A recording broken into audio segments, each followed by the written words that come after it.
The National Highway Safety Administration estimates eating while driving increases your chance for a crash by 80%, and yet over 60% of people still do it.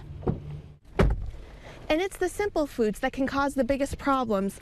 Things like tacos, powdered donuts, even things like water can land you in the ditch. At the end of the harvest, they hope to have over 1,000 of these, which is no small feat. Each block is about 900 pounds, but it's much easier today than it was the last time there was a harvest here. The biggest concern of the fire was neighborhoods like this nearby, just a couple of blocks away.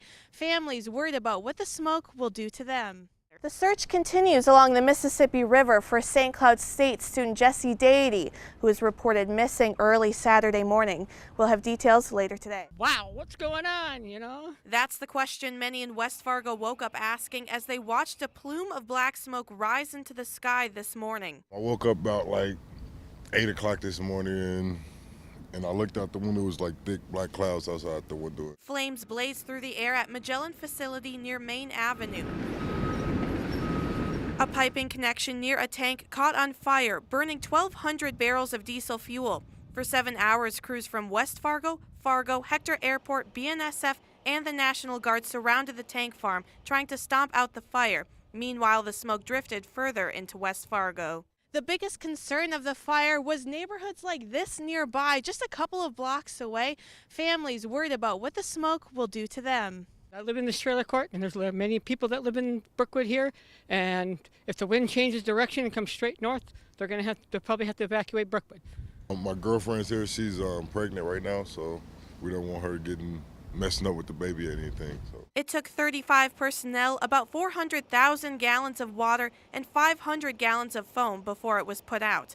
West Fargo police say the team effort is what stopped the fire from getting worse. One agency can handle a situation like this. It takes help, and it just goes to show how well all the first responders in this area work together, and it's something that we're very proud of. The fire was put out after 7 hours of burning, leaving hazmat crews with the aftermath of cleanup.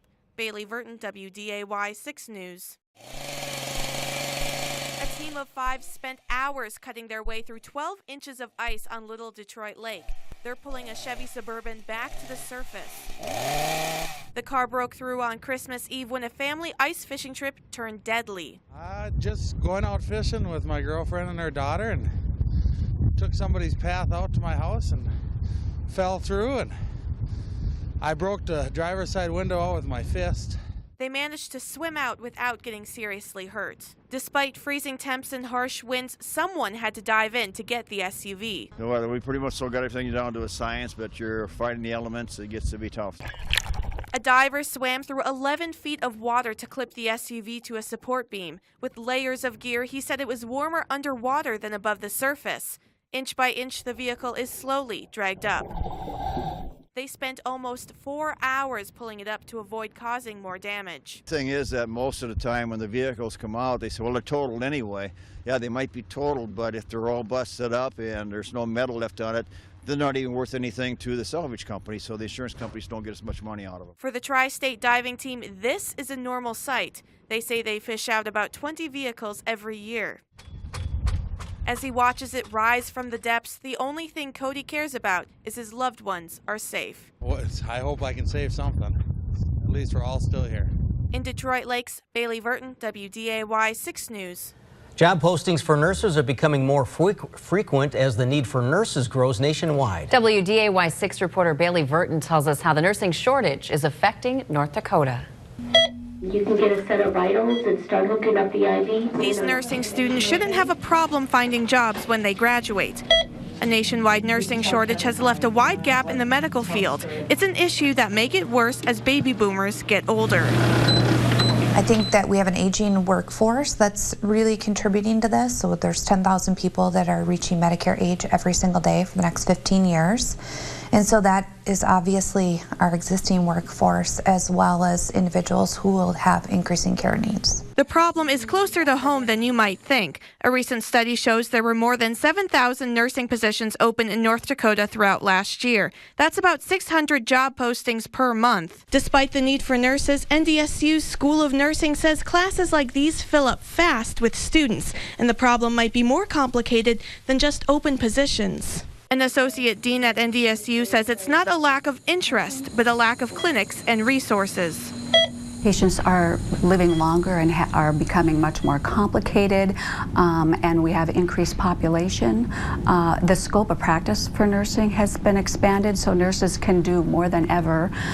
So it's just a combination of all those things. And when there's a shortage in the medical field, it hurts everyone. Nursing is the largest workforce in healthcare, so anytime you don't have enough nurses, it will impact the quality of healthcare and the accessibility that people have to getting access to health care. A growing problem in a growing population. Bailey Vertin, WDAY 6 News. In the frigid temps around Detroit Lakes, 75 workers packed in snow pants and boots carve into the little Detroit Lake, pulling out hundreds of ice blocks. It's grueling work, but they're not complaining. In about 3 weeks, these blocks will create a community castle. The guys in the skid steers out here basically are just big kids with bigger toys. They're having a lot of fun doing this. What kid wouldn't want to build a big ice palace, right? The palace is expected to be 24 feet tall and 30 feet wide, made completely out of ice from Little Detroit. It's a $55,000 project that depends totally on the cooperation of Mother Nature. You know, it becomes a very organic construction where you're working with nature and the outside and the environment, and you have to kind of go with the flow and shoot for what you designed and hope for the best. The ice has to be at least 12 inches thick, and harvesters have to cut each square exactly alike. The blocks are then sent up a chute and slid across the lake, where they wait to be stacked. At the end of the harvest, they hope to have over 1,000 of these, which is no small feat. Each block is about 900 pounds, but it's much easier today than it was the last time there was a harvest here. Gee, that's all I had, is just a jacket and such a heavy pants. Him just jeans on. Nobody didn't make the big clothes them days. The last harvest was almost 50 years ago. Back then, ice harvesting was the second largest industry in Becker County. Today, only tools and stories are left behind as reminders of what once was a lucrative business. I think just to be reminded of how grueling of a job that must have been is so impactful, and it's great for our younger audiences to see that happening live as opposed to just reading about it. For those on the ice today, it's all about enjoying what the North has to offer. We just want people to come back and just enjoy winter, go outside and realize what winter is all it's all about. In Detroit Lakes, Bailey Vertin, WDAY 6 News. Good morning. It's Thursday, May 25th. I'm Bailey Vertin, and it's 7:46. We're going to take a look at what the weather is going to look like this Memorial Day weekend. Good morning. It's Wednesday, March 15th. I'm Bailey Vertin, and we're going to get right into weather. Now taking a look at national headlines. Authorities say there are no signs of wrongdoing in the death of New York State Court Judge Sheila Abdul Salam. Salam went missing on Tuesday, but the New York City Police Harbor Unit retrieved her body from the Hudson River on Wednesday. Well, ahead on Sunrise, fetch is taking on a whole new meaning for one dog.